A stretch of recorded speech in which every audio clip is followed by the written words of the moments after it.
All right, guys, let's jump right into blast beats.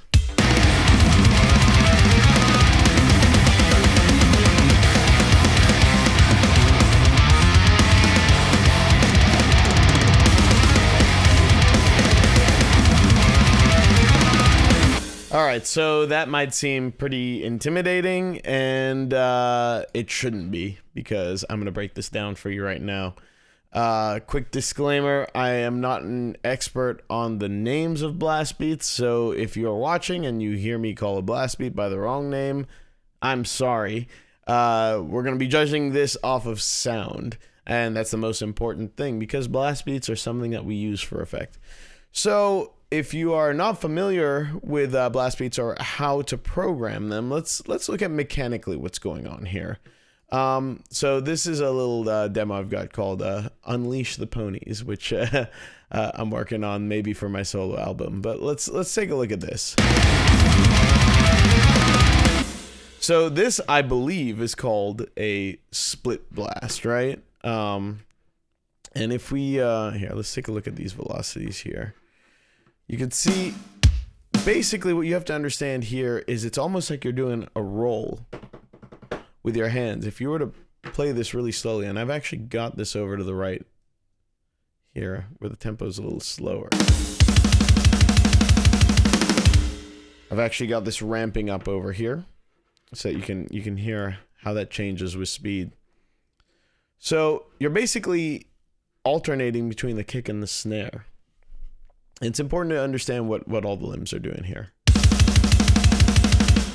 So you're actually splitting a roll like you'd have on the snare across, in this case, a ride cymbal.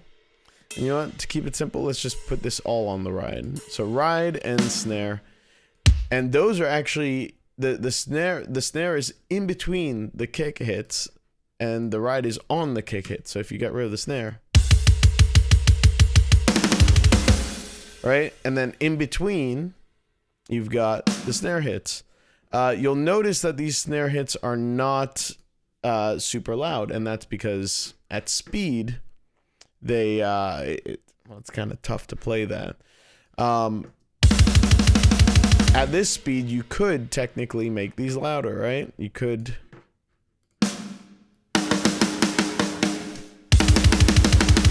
get that going like that, but again, that's pretty ideal for a drummer. Those are pretty hard hits.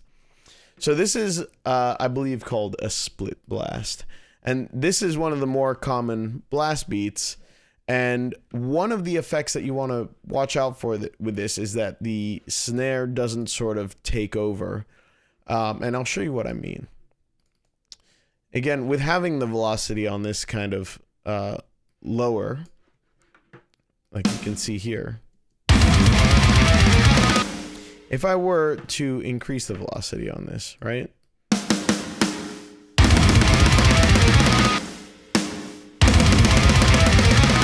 We start to lose the realism. Now this is something you will hear bands do, for what it's worth, because there are, when you get into sort of more extreme bands, death metal bands, tech death bands, sometimes they want that sort of triggered effect. And live, the drummer will have triggers on the kick and on the snare, and that is the sound that they're going for. I'd say the sound that I'm going for with this song is what I'd call an ideal sort of realistic performance. A really, really good death metal drummer who can hit very consistently and very hard, but you are still going for realism. So we're at 243. If you think like that roll, you know, it's very fast. So to do that with any sort of power and stamina is pretty tough. It requires a pretty world-class drummer. And we want to be aware that we're not abusing the limits of our drummer here. So you are limited to their four limbs. You know, meaning we're starting with a crash here, going ride to ride bell. The ride bell is the accent, right? This brings us to our next blast, and this one is probably not super realistic. This is all the snare right here. So this is full on. As I said, this is pretty ideal. This is where we're imagining that the drummer, you know, is just really special. He can actually hit those rim shots. at 243. Sometimes I'll actually even play it out on the, you know, on the desk here just to make sure like I'm not asking too much. But again, this just comes down to what you want this to sound like. Do you want this to sound like more like, oh, that sounds like a drummer playing this, or are you going full on robotic, right?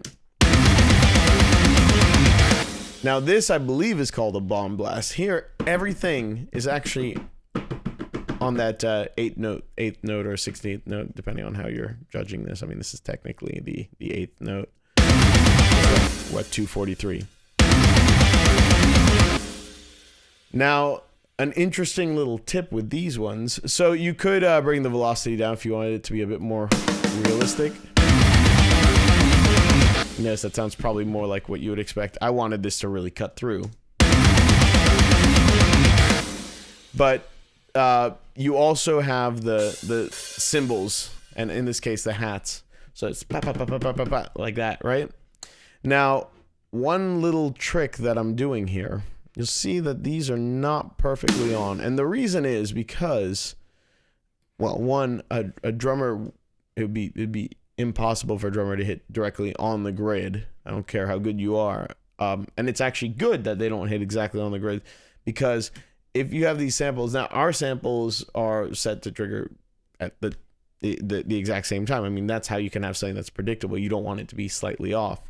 So if I were to put them right on the grid, it almost sounds like the kick and the snare are one, which maybe is the effect that you're going for, but I like it when there's a little bit of variation. There's a couple ways to play around with this. I'm using Cubase, but in the quantize panel, you actually randomize how your quantizing works. So rather than going right on the grid, it'll randomize by a certain amount of ticks. In this case, I'm saying it to like 11 just for the sake of trying that out. And watch closely. You'll see they move slightly. Every time I do it, they're going to move a random amount. I'll just kind of do that and listen for that. But that's very, very useful when you have the snare on top of the kick, because you're getting the slightest bit of flaming, which not only is more realistic to how it would sound if a drummer were doing it, but it's also allowing you to get sort of a bit more of the distinction between the kick and the snare. So that's a really useful tip, and I highly recommend that you do that. A lot of people will even do that, for example, on regular blasts, on the kick and the ride, so that those aren't exactly, they're just slightly flaming, because again, this is what would happen in real life. So this is where you just have this to decide, am I going for something realistic? If you are going for something realistic, I'd probably bring these down even more, because it'd probably be more like, now you're not really hearing those. I mean, if you solo it, but like a really, really good drummer who's just perfectly on. And you know what? Let's randomize these kicks as well, because it'd probably be closer to that. We're talking about a drummer who's just really nailing it. You're human. You are not going to be 100% on the grid, and that actually sounds more musical. So if I were going for something a bit more realistic, and I have the triggers, you know, in Invasion, we do have trigger samples going. If I were going for full realism, maybe I would just take those down or off completely, right?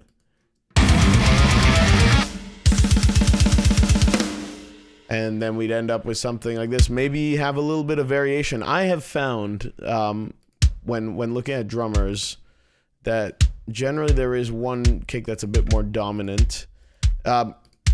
Usually the right one if you're a right-handed drummer. So maybe even make the second kick a little bit softer. And then here we'll have like a little bit of variation, because like, of course we'll do the same thing with this. Just add a little bit of variation here, because we're not perfect. But let's keep the accents going. I think I randomized that a little bit too much there. And yeah, it takes time to do this. But now that's what I'd say sounds like a very, very good drummer in the room. But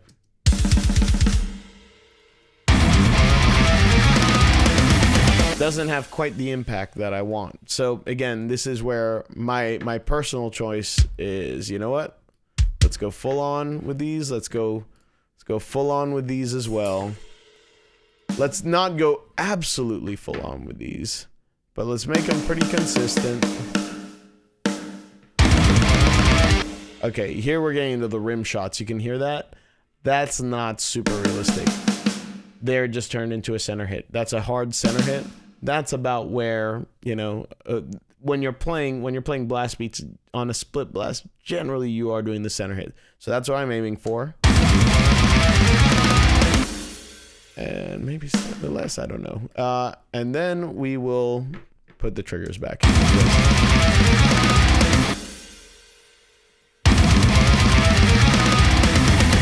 And I'm actually using a pretty untraditional snare sound here, generally because of the nature of blast, because you're doing the center hits and because you're relying on the bounce. You'll find that these guys use kind of cranked snare drums. I mean, we've got things like the Joey Jordison here.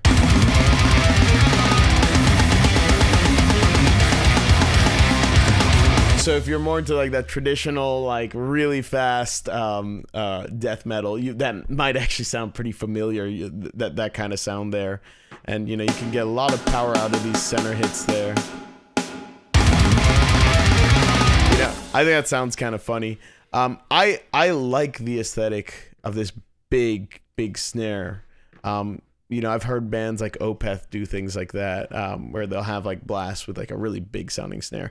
Again, maybe not the most realistic thing in the world, but I just love the effect of it.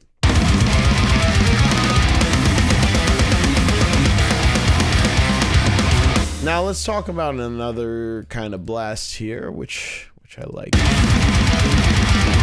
There we have the split blast there. This is actually sort of a variation. This is just what is that, 30-second notes on this right here. Well, I guess 16th notes at 243. It's very, very fast. But what you can do, which is kind of fun. So I think I've heard bands like The Faceless do things like this. This is really, really hard. I don't exactly know what this is called. You know, let's put this on the China. And you know what, just for the sake of matching. So you're having the double bass go this whole time. Really, really fast. But then you have the snare, it's like a bomb blast over that. So you've got like a kick in between your bomb blast. What you could even do is bring the second hit down to create some variation there. Could even do the same. It looks like we already did the same with that China's. And I think that's kind of a cool effect.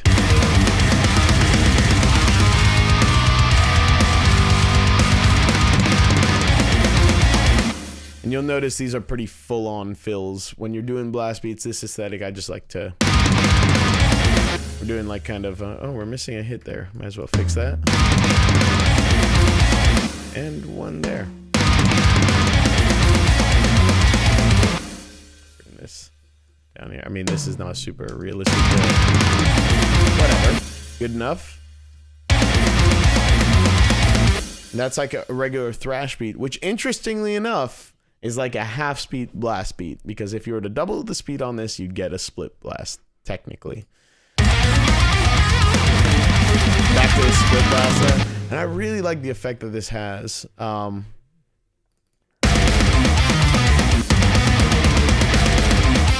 So again, we've got the bomb blast there, and I'm trying to find a section. Oh, there we go. I really like this effect where you have sort of trem pick guitars, and everything's basically matching something. You've got the kick and the snare. You'll see I've gone for those slightly harder hits on this one.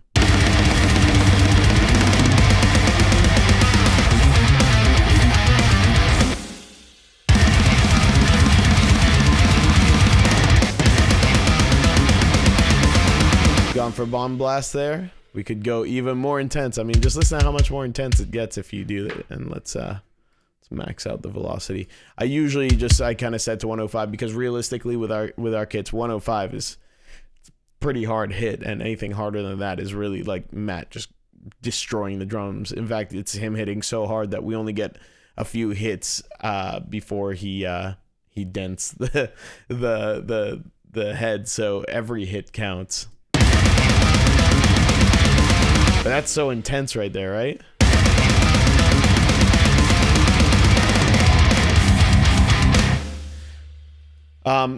So yeah, those are the basic overviews of blasts right there. There is one other little trick that you can play around with. This is for Cubase. I don't know if other DAWs, I'm sure other DAWs have something like this. I've probably talked about this before, but you can go into Midi Modifiers here, and you know that randomization I was doing earlier, you can actually apply that. So the thing with the randomization, if you look at this here, it's actually affecting stuff on the grid. You can see the kicks are off, and if I were to apply it here, like, it's actually just doing it right here to where you can see it's not on the grid anymore, right? But what you can do is actually have it interpret the data, so it doesn't mess with everything. Everything's on the grid, but it'll randomize it. So here you can have the position, you can set it to be, I'll generally not set things to be early because things generally sound better later than early, but you can make it early by going the minus there on the minimum. But you can actually move this, so randomize by like 5 clicks. So it might be right on the grid, it might not be every hit. And you hear as I go, I'm really messing it up there. Depending on the tempo, it'll require a different amount. But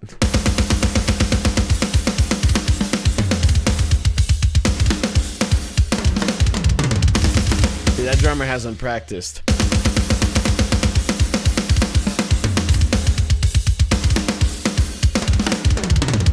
But it can give it a bit of a more natural feel.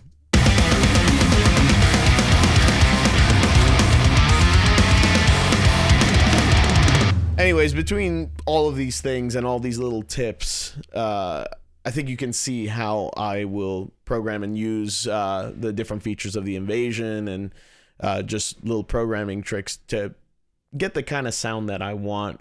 I think it's very important to have a good idea of if you want it to be a bit more on the realistic side, or if you want it to be a bit more on the hyper real side, the you know, really in your face tech death kind of sound, where realism be damned, we want everything to be up in your face and bombastic, and whatever you want is totally fine. It really is up to you, but it's just about knowing the little tricks to get there. And with this kind of knowledge, maybe you can experiment. Maybe you think you want something that's a bit more natural, but then you'll find that you have the tools to actually do something that's a bit more in your face, and that sounds cooler. So definitely experiment with this. Anyways, hopefully this was helpful. Thank you so much for watching, guys.